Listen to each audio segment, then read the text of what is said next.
Salut tout le monde, j'espère que vous allez bien. Aujourd'hui on se retrouve pour un nouveau tuto et aujourd'hui on va faire un petit gâteau pour la Saint-Valentin. Voilà, vous savez très bien que la Saint-Valentin c'est la semaine prochaine, du coup c'est aujourd'hui de sortir un tuto pour l'occasion. Et voilà, du coup c'est une sorte de gâteau que je n'ai jamais réalisé, que je n'ai jamais fait de toute mon histoire de filmoteuse. Voilà, j'ai jamais fait ce genre de création. Du coup j'espère quand même qu'elle va vous plaire. En tout cas moi j'ai adoré réaliser cette créa. Puis je vous laisse tout de suite avec la vidéo et puis je vous souhaite bon visionnage. Du coup pour ce tuto j'ai utilisé la couleur caramel, un mélange encore de framboise et de blanc que j'avais fait dans mon dernier challenge. Un coulis couleur chocolat, donc c'est de la Fimo liquide plus chocolat. Un rouleau pour étaler la pâte, je vais aussi utiliser une aiguille pour texturer, une lame pour couper la pâte, une petite assiette en porcelaine ainsi qu'une breloque cuillère pour faire un peu une mise en scène. Ensuite de la colle pour coller tout ça dans l'assiette et quelques petits trucs de décoration.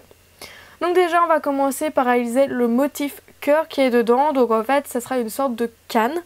Donc pour ça je viens faire un boudin et j'aplatis un côté. Et de l'autre côté de la pointe, je prends mon aiguille pour faire le creux du cœur.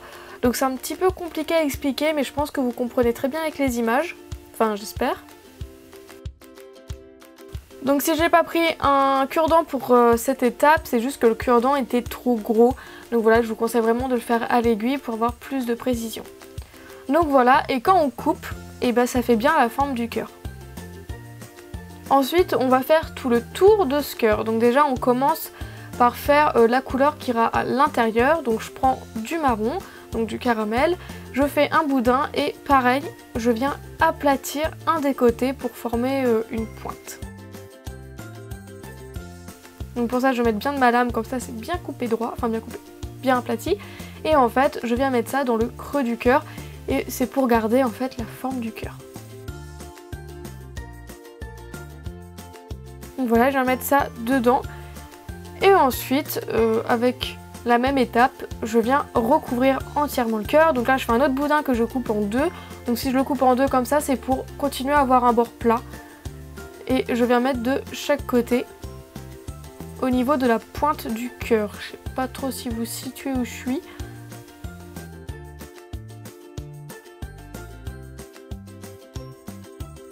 Voilà, je referme et ensuite avec d'autres boudins, je vais continuer d'entourer le cœur.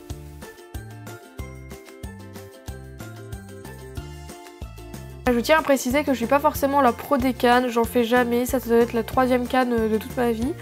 Donc voilà, c'est pas forcément nickel, mais si vous avez l'habitude de faire les cannes, alors là ce sera parfait pour vous. Donc voilà, j'ai entouré mon cœur de boudin caramel et ensuite pour enlever tous les traits, je viens aplatir du caramel et en fait je viens recouvrir la canne. Donc ça c'est juste pour aller plus vite et pour cacher les traits et pour éviter de tout déformer ou que ce soit trop petit.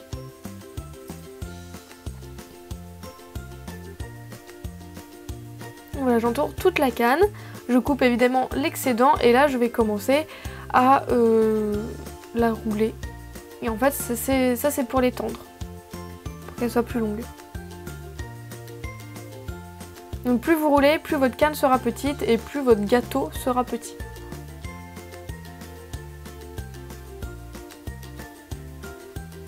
Donc voilà, par contre c'est important qu'il soit partout pareil. Ensuite je vais couper une première tranche et là vous voyez qu'on voit bien le cœur. Donc ça, je suis assez satisfaite du résultat. Et ensuite je vais lui donner la forme carrée. Alors vous pouvez la laisser ronde si vous voulez. Mais moi j'avais vraiment envie d'un gâteau carré. Donc voilà. Et ensuite je viens couper des tranches pour faire les tranches du gâteau. Ensuite je vais venir texturer. Alors vous voyez que le cœur s'est un petit peu déformé pendant que je faisais en carré. Donc c'est pas grave parce que quand je vais texturer, je vais un petit peu tricher. Je vais écarter un petit peu les bords du cœur ou trucs comme ça pour bien redonner la forme.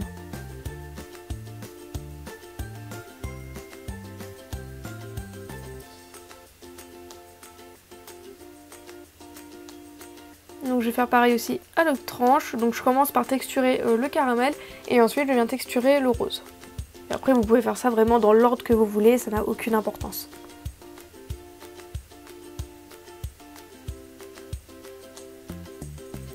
Et voilà vos parts. Ensuite je viens voir comment je vais les placer dans l'assiette. Bon, quand je fais des créations de ce genre là, je les mets toujours au même endroit parce que c'est ça qui me plaît, donc voilà, mais après c'est comme vous voulez. Et après je viens couper un plus gros morceau pour faire le reste du gâteau et je viens texturer les extrémités également, donc pareil. Et une fois que c'est texturé, je vais prendre du coulis et je vais faire comme si je faisais un peu comme un millefeuille. Je viens faire des traits très petits, très fins tout le long. Donc ça c'est de la décoration, donc c'est à vous de voir, vous faites vraiment la déco que vous voulez, vous n'êtes vraiment pas obligé de faire ça. Une fois que c'est fait, je viens le placer sur l'assiette pour voir si ça me convient. Et voilà le résultat, et vous pouvez mettre au four à 110 degrés pendant 30 minutes.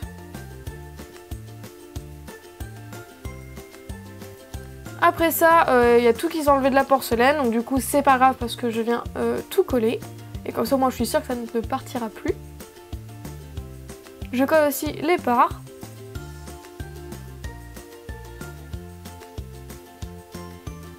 Et la cuillère.